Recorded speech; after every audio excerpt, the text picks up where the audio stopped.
যদি মন থেকে আপনার হ্যাঁ একটু ভালো অনুভূতি হয় যে না তার সাথে কথা বলে ভালো লাগছে, নেক্সট টাইম আসা যায়, একটু আড্ডা দেওয়া যায় ফ্রি টাইমটা, তারপরে অন্য সব ব্রডে যদি আমি 1 ঘন্টা থাকতে পারি, তারপরে অন্তত 5 মিনিট তো সময় দিতে পারবো, তাই না? সো এইভাবে যদি মনে করেন যে আসবেন, তাহলে এমনিতেই জানতে পারবেন আমি কে। সো আমি মিথ্যা কথা বলা একদম পছন্দ করি না, তবে মিথ্যা কথা মাঝে মাঝে জাস্ট ফান করে বলি। এখনো অনেকগুলা ফান করে বলছি, হ্যাঁ মিথ্যা বলছি। আচ্ছা, যাক। না, সেটাই তো আমি আজকে তো একটু মোটামুটি ভাবে ঠান্ডাটি হয়েছি, মানে যাক, উম, এই আর কি। হ্যাঁ যদি ভালো লাগে আসবেন, আমাকে ফলো দিতে হবে না, আসলে আমি খুশি, এমনিতেই আসা যায়, আসার ইচ্ছে থাকলে, তাই আসলে না? জানেন কি, এই শুনেন, মেয়ে মানুষকে ফলো দেয় না কি জন্য?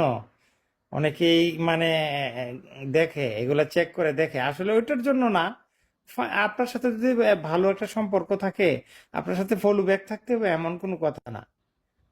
ফলো ব্যাক ছাড়াও কিন্তু মানুষ মানুষের সাথে মানে ভালো একটা ফ্রেন্ডশিপ বা ভালো একটা বন্ডিং এ যাওয়া যেতে পারে, এটা কোনো ব্যাপার না, তাই না?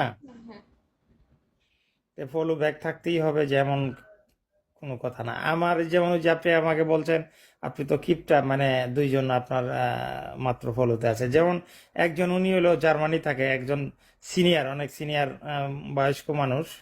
আর তারপরে একজন আছে ওই যে বাংলাদেশে, যেমন জুয়েল ভাই, ওই যে গান করে, ওকে তো চিনেন নাকি?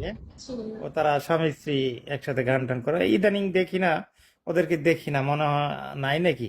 না, এরা তো আসলে অন্য অন্য জায়গায় যায় তো, যখন যে জায়গায় আর কি ভালো বাজার চলে আর কি, যেমন ধরেন অন্য একটা অ্যাপসে ভালো স্যালারি আসে, ওইখানে ও চলে যায়। আচ্ছা আচ্ছা। ও তাই, হ্যাঁ। তো ও ও কি আপনার ওদিকে নাকি, আপনার মানিকগঞ্জের ওদিকে? ও কি মানিকগঞ্জের লোক নাকি, নাকি দেখা নাকি কোথায় জানি বাড়ি? না আমি আসলে ওইভাবে চিনি না, তবে এমনিতেই আমারও কিছু সেন্টার তার বোর্ডে যেত,